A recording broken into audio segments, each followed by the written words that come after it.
అనగనగా అందమైన అడవి. ఆ అడవిలో అన్ని జంతువులు కలిసిమెలిసి సంతోషంగా ఉండేవి. అందులో ఒక క్యూట్ కుందేలు ఎప్పుడూ తన గొప్పలు చెప్తూ ఉండేది. నేను గాలి కంటే వేగంగా పరిగెడతాను. ఈ అడవిలో నాకంటే వేగంగా పరిగెత్తేవారే లేరు. ఒకరోజు అక్కడికి ఒక తాబేలు నెమ్మదిగా నడుస్తూ వచ్చింది. అప్పుడు కుందేలు ఆ తాబేలు చూడు ఎంత నెమ్మదిగా నడుస్తుందో. అని నవ్వుతూ ఎగతాళి చేస్తుంది. అప్పుడు ఆ కుందేలు మాటలకి విసిగిపోయిన తాబేలు సరే, మనమిద్దరం పరుగు పందెం పెట్టుకుందాం. అని అంటుంది.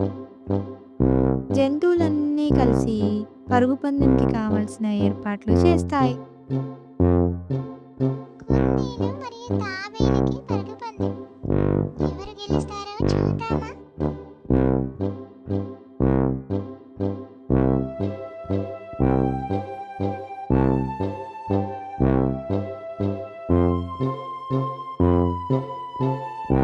పరుగు పందెం మొదలైంది. కుందేలు గాలి కంటే వేగంగా పరిగెడుతూ ఉంది. తాబేలు నెమ్మదిగా ఒక్కొక్క అడుగు వేస్తూ వెళ్తుంది. కుందేలు తన వేగంతో తక్కువ సమయంలోనే వరుసగా 1, 2, 3 మైలురాళ్ళని దాటేసింది.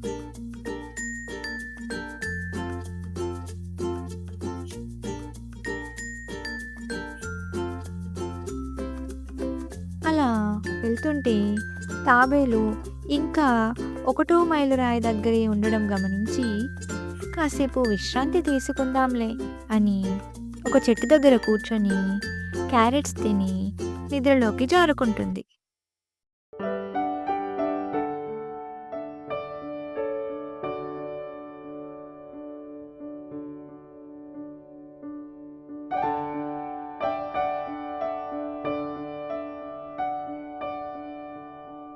అలా కుందేలు నిద్రపోతుండగా తాబేలు పట్టు వదలకుండా ఒక్కొక్క అడుగు వేస్తూ 3 మైలురాళ్ళని దాటేసింది. అలా కుందేలుని కూడా దాటేసి వెళ్తుంది. ఇంతలో కుందేలుకి మెలకువ వస్తుంది. లేచి చూసేసరికి తాబేలు తనకంటే ముందు ఉందని గమనిస్తుంది.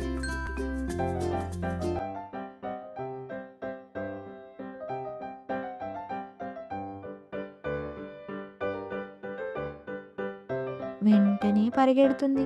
కానీ అప్పటికే తాబేలు చివరి మైలురాయి కూడా దాటేసి పరుగు పందెంలో గెలుస్తుంది.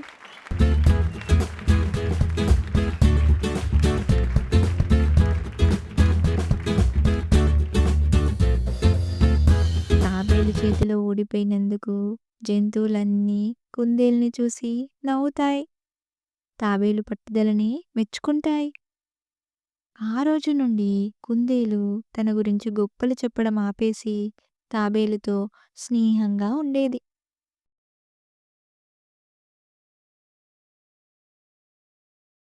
ఈ కథ మీకు నచ్చిందా? సబ్స్క్రైబ్ చేసుకోండి ప్లీజ్. పట్టుదల ఉంటే నెమ్మదిగానైనా గమ్యం చేరవచ్చు. ఇదే ఈ కథలోని నీతి. ఈ కథ మీకు నచ్చిందా? నచ్చితే లైక్ చేయండి. మీ స్నేహితులతో షేర్ చేయండి. ఇలాంటి మరిన్ని కథల కోసం మన ఛానల్ కథ చెబుతా కన్నా తెలుగుకి సబ్స్క్రైబ్ చేయండి.